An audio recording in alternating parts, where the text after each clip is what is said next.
नमस्कार साथियों, आपका स्वागत है आपके अपने YouTube channel Dubey sir classes में। साथियों, आज का जो हमारा विषय है ये है कंबस्शन ऑफ हाइड्रोकार्बन्स। हाइड्रोकार्बन के बारे में मैंने आपको बताया था कि हाइड्रोकार्बन क्या होते हैं। कार्बन से बने हुए कंपाउंड्स जिनमें हाइड्रोजन की भी उपस्थिति हो, जैसे मीथेन हो गया, एक हाइड्रोकार्बन, कार्बन और हाइड्रोजन दोनों मिले हुए हैं इसमें, है ना। तो मीथेन हो गया, इथेन हो गया, है ना, इथेनॉल हो गया, इथेनोइक एसिड हो गया, ये सब हाइड्रोकार्बन्स के एग्जाम्पल हैं।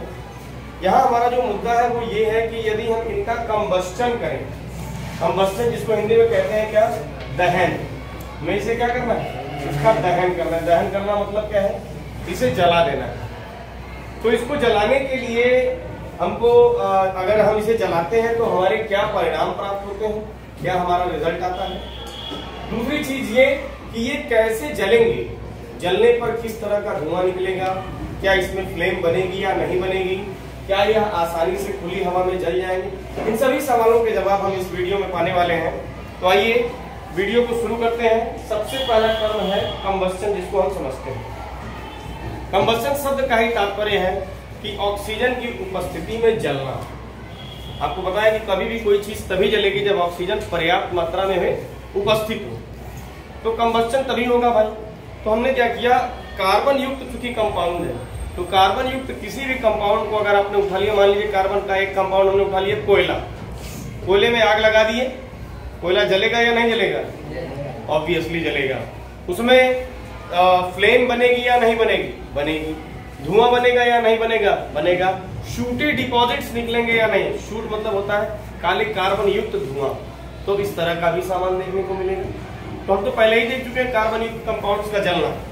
कोयला है, पेट्रोलियम है, ये सारी चीजें, पेट्रोलियम में आपका पेट्रोल, डीजल, केरोसिन ऑयल, ये सारी चीजें आ जाएंगी। तो ये सब जलते हैं और अच्छे तरीके से जलते हैं। ये सब हाइड्रोकार्बन के उदाहरण है, कार्बन के ही एक नए मटेरियल्स हैं। तो हम इसको जब जलाएंगे तो इनका ये परिणाम होगा कि कार्बन डाइऑक्साइड गैस का निकलना बिल्कुल तय है। कार्बन या कार्बन का कोई भी कंपाउंड अगर जलता है खुली हवा में, ऑक्सीजन में, तो कार्बन डाइऑक्साइड का निकलना श्योर है। आप तीनों ही केसेस देख लीजिए, हर एक केस में कार्बन डाइऑक्साइड जरूर है, क्योंकि ये कार्बन के प्रोडक्ट्स हैं। ठीक है, सबसे पहला कार्बन था, ऑक्सीजन की प्रेजेंस में जब रिएक्शन होगी या दहन होगा या कंबस्शन होगा तो कार्बन डाइऑक्साइड तो निकलेगी ही, साथ ही साथ बहुत गर्मी और बहुत ज्यादा मात्रा में एनर्जी निकलेगी। आपका मीथेन गैस था, ऑक्सीजन की प्रेजेंस में जलाया गया, इसने भी वही काम किया, कार्बन डाइऑक्साइड निकला, हीट निकला और लाइट का इस्तेमाल, लाइट का प्रोडक्शन किया। आपको पता होना चाहिए मीथेन ये जो गैस है, ये बहुत सारे पेट्रोलियम में एज अ सब्स्टिट्यूट या एज अ क्या कहते हैं, कॉम्प्लीमेंट्री मटेरियल इसका इस्तेमाल किया जाता है। तो ये जनरली पेट्रोलियम में देखने को मिलता है। इथेनॉल, इथेनॉल एक नॉर्मल सी जिसको आप कह सकते हैं अल्कोहल है, इसको ऑक्सीजन की प्रेजेंस में जलाएंगे तो क्या होगा, कार्बन डाइऑक्साइड तो निकलेगी, क्योंकि इसके पास OH ग्रुप भी है, तो वो OH एक और X के साथ रिएक्शन करके पानी भी बना देगा।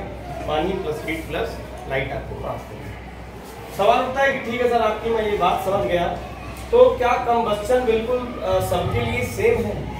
तो आपने पढ़ा दो तरह के कंपाउंड्स अपने carbon and its compound chapter में। पहला कंपाउंड था सेचुरेटेड। सेचुरेटेड का क्या मतलब होता है भाई, हिंदी में इसको कहते हैं संतृप्त। संतृप्त हाइड्रोकार्बन क्या है, संतृप्त शब्द का मतलब ही होता है हर वो व्यक्ति या हर वो चीज जिसको जितनी जरूरत है उतना उसके पास उपलब्ध है। जैसे मान लीजिए मेरी भूख है 5 रोटी खाने की, और अगर 4 ही रोटी उपलब्ध है तो मैं कहीं न कहीं भूखा रह जाऊंगा। अगर मेरी भूख 5 रोटी की ही है और मेरे पास 6 रोटी उपलब्ध है, तो 5 खाते ही मैं कह दूंगा भाई मैं पूरी तरह से संतृप्त हो गया। अब no more rotis can be added in my stomach. तो इसका मतलब ये कैसे कंडीशन हो गई, संतृप्त। तो संतृप्त जनरली कैसे पहचानते हैं कि हाइड्रोकार्बन में अगर हाइड्रोकार्बन के कंपाउंड्स में क्या हो, सिंगल बॉन्ड प्रेजेंट हो, जैसे कार्बन कार्बन और कार्बन के बीच सिंगल बॉन्ड प्रेजेंट, तो ये क्या है, संतृप्त हाइड्रोकार्बन। CH3 CH2 CH3 संतृप्त है क्योंकि सिंगल बॉन्ड से जुड़े हुए हैं ये कार्बन वाले। और अगर ये डबल या ट्रिपल बॉन्ड से जुड़े होंगे तो कैसे होंगे, असंतृप्त अनसेचुरेटेड हाइड्रोकार्बन। अनसैचुरेटेड। ठीक है, अब सवाल होता है कि इन दोनों हाइड्रोकार्बन में कौन सा अच्छा फ्यूल होगा, कौन ऐसा होगा जो अच्छे तरह से ईंधन का काम करेगा। तो आप मेरा जवाब होगा कि सैचुरेटेड कार्बन। सैचुरेटेड कार्बन एक ऐसे फ्यूल का काम करेंगे जो जब जलेंगे तो पूरी तरह से जलेंगे। कोई भी फ्यूल अच्छा कब होता है, कोई भी फ्यूल अच्छा 2-3 शर्तों पर होता है कि जब वो जले तो पूरी तरह से बर्निंग उसकी हो, दूसरा कम से कम धुआं निकाले, और तीसरा उसकी जो एनर्जी हो, उसका जो इग्निशन टेम्परेचर हो वो बहुत कम हो, कम ही तापमान देने पर ही तुरंत जलना शुरू कर दे और जबरदस्त मात्रा में एनर्जी प्रोड्यूस करे, और साथ ही साथ क्या हो, किसी तरह का गंदा धुआं या किसी तरह का प्रदूषण ना दे। जैसा आप एलपीजी आजकल अपने घरों में इस्तेमाल कर रहे हैं, उसमें बदबू या धुआं भी नहीं है, और क्या हो रहा है कि खूब मात्रा में उसमें एनर्जी है, लॉन्ग लास्टिंग है। तीसरा कि ये काफी मात्रा में कंपैरेटिवली चीपर भी है, सस्ता भी है, आसानी से एक जगह से दूसरी जगह इसको कैरी भी किया जा सकता है। तो फ्यूल के बारे में इसने कहा कि सैचुरेटेड जो होता है, अगर आपका फ्यूल सैचुरेटेड हाइड्रोकार्बन से बना होगा तो वो और बेहतर होगा, ज्यादा एनर्जी प्रोड्यूस करेगा, धुआं बिल्कुल नहीं देगा। लेकिन अनसैचुरेटेड जो होगा वो कंपैरेटिवली क्या होगा, लोअर क्वालिटी का होगा, क्योंकि ये जब जलेगा तो क्या होगा, काला धुआं प्रोड्यूस होगा। तो अनसैचुरेटेड वाले जो होते हैं जिसमें डबल या ट्रिपल बॉन्ड होता है, ऐसे हाइड्रोकार्बन बर्निंग पर या कंबस्टन पर अच्छा धुआं युक्त क्या कहते हैं, फ्लेम देते हैं। और ये बिल्कुल शूटी फ्लेम नहीं देता, बिल्कुल शांत और साफ आपको क्या कहते हैं, आग देगा। अच्छा ठीक है, तो इसके केस में क्या होगा कि बिल्कुल कम धुआं निकलेगा, लेकिन ये भी ज्यादा धुआं प्रोड्यूस कर सकते हैं। कब, जब क्या हो, ऑक्सीजन की सप्लाई को लिमिटेड कर दिया जाए, ऑक्सीजन की मात्रा को कम कर दिया जाए।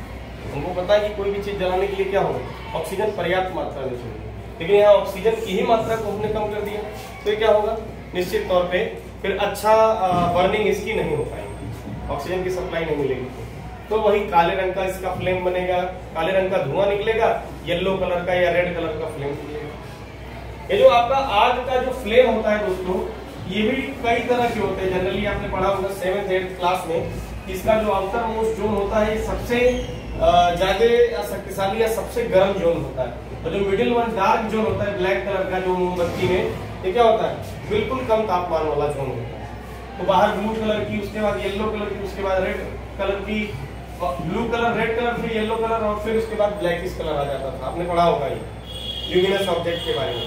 तो ये जो चीजें हैं बेटा बाहर की तरफ, वो बहुत हाई टेम्परेचर जो ब्लू कलर की फ्लेम देता है। और ये फ्लेम बनते कैसे हैं, क्या होता है कि जैसे हम किसी एक मटेरियल को जला रहे हैं, कोई एक सामान हमने जलाया, मान लीजिए इतने कोयले तो हमने इनको जला दिया, और जब ये अपने इग्निशन टेम्परेचर पर पहुंचेगा तो इसके बहुत सारे मटेरियल्स, इसके अंदर जो कार्बन युक्त कंपाउंड है वो वेपर के फॉर्म में उड़ने लगते हैं। वेपर समझते हैं आप, हाफ बन करके उड़ने लगते हैं। तो जिस रूप में वो उड़ते हैं उसी रूप में फ्लेम बनती है।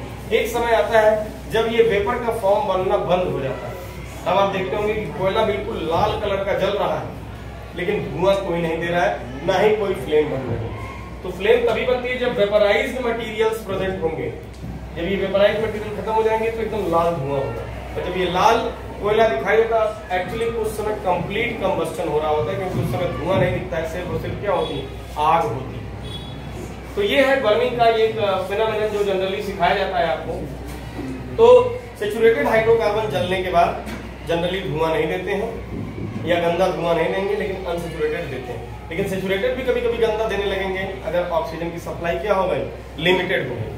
कभी कभी आप देखिएगा, अगर आप गैस चूल्हे को जलाने जा रहे हैं और गैस चूल्हा आपका चारों तरफ से ढक दिया गया है, टीन से या किसी चीज से, टीन शेड से आप ढक दीजिए, तो पता चलेगा कि वो बढ़िया नहीं जलेगा। और वही सारे तरफ से हटा दीजिए, चारों तरफ से उसमें हवा जाने दीजिए, तो बहुत बढ़िया वो जलेगा। तो अब किसी भी चीज को जलना, आप कभी कभी देखते होंगे गांव में, अगर आपने कभी हाथ तापने के लिए पत्तियों और लकड़ियों का जुगाड़ करके आग लगाई, कुछ देर बाद आग बुझ जाती है, तो आप उसमें ऑक्सीजन की सप्लाई को बढ़ा देते हैं, ऐसे फूकते हैं, नहीं तो एक पाइप के थ्रू फूकते हैं उसमें, ताकि ऑक्सीजन की सप्लाई बढ़ जाए। और जब ऑक्सीजन की सप्लाई बढ़ जाती है तो आग अपने आप लग जाती है। तो ऑक्सीजन एसेंशियल कंपोनेंट है किसी भी जगह फायर को लगाने के लिए। वहीं आपने ऑक्सीजन की सप्लाई लिमिटेड कर दी तो काला धुआं ज्यादा निकलेगा। और शुरू में आप क्या करते हैं, बेना या पंखा चला करके आप क्या करते हैं, ऑक्सीजन की सप्लाई बढ़ा देते हैं, जिससे बर्निंग और बेहतर। सवाल उठता है कि कोयला और पेट्रोलियम बनते कैसे हैं, how is the formation of coal and petroleum has taken place. तो आज से मिलियंस ऑफ ईयर्स पहले ये हमारे जो पेड़ पौधे हैं या जो हम जो एनिमल्स हैं या हमारी तरह और भी जो एनिमल्स थे वो सब क्या हो गए कि नेचुरल कैलामिटी की वजह से जमीन के अंदर धंस गए। नेचुरल कैलामिटी थोड़े थोड़े समय पर आती रहती है। आपको बायोलॉजी में पढ़ाया जाता है कि लगभग अब तक 5 बार नेचुरल कैलामिटीज आई इस तरह की जो पूरी तरह से क्या कर दी, समस्त विश्व का सर्वनाश कर दी। एक भयंकर तरीके की बरसात हुई होगी जिसमें पूरा चारों तरफ कीचड़ हो गया, सारे पेड़ वेड़ आदमी जानवर सब कुछ क्या हो गया, धंस गए, तो पूरी की पूरी पृथ्वी का सर्वनाश हो गया। तो ऐसे कुछ स्थिति बनी होगी उस समय जिसमें पेड़ पौधे और एनिमल्स दब गए। तो जो पेड़ पौधे हैं ये दबने के बाद क्या बने भाई, ये बन गए कोयले। दबने के बाद चूंकि नीचे जाने पर 2 चीजों का प्रभाव पड़ता है, high pressure, very high pressure and high temperature, तापमान भी बहुत ज्यादा था। तो इन दोनों रीजंस की वजह से क्या हुआ कि ये जो हमारे प्लांट मटेरियल्स थे ये दब करके क्या बन गए, कोयले बन गए। और जो हमारे एनिमल प्रोडक्ट्स थे वो हाई टेम्परेचर और प्रेशर की वजह से क्या हो गए, टेम्परेचर में गए और वो बन गए क्या, पेट्रोलियम। तो इस प्रकार धीरे आज भी हमको अलग अलग जगहों पे, इराक में, ईरान में, रशिया में अलग अलग जगहों पर तेल की खदानें मिलती हैं जहां अनलिमिटेड तेल लगभग प्रेजेंट है। हालांकि कोई भी फ्यूल ऐसा नहीं है जो अनलिमिटेड हो, एक निश्चित समय के बाद सब खत्म हो जाएंगे, लेकिन अभी जब तक है तब तक इसका इस्तेमाल चल रहा है। तो इस प्रकार हाई टेम्परेचर और प्रेशर की वजह से हमारे इस कोल और पेट्रोलियम का निर्माण हुआ था। और कहाँ पर, जमीन के अंदर, और जमीन के अंदर से ही जनरली आपको दिखाई देते होंगे निकलते हैं। ठीक है, तो उम्मीद है कि आज आपने कंबस्शन पूरी तरह से समझ लिया। और अगर आपको वीडियो अच्छी लगी हो तो ज़्यादा से ज़्यादा बच्चों के पास शेयर कीजिए ताकि सब सीख सकें और आगे बढ़ें। धन्यवाद।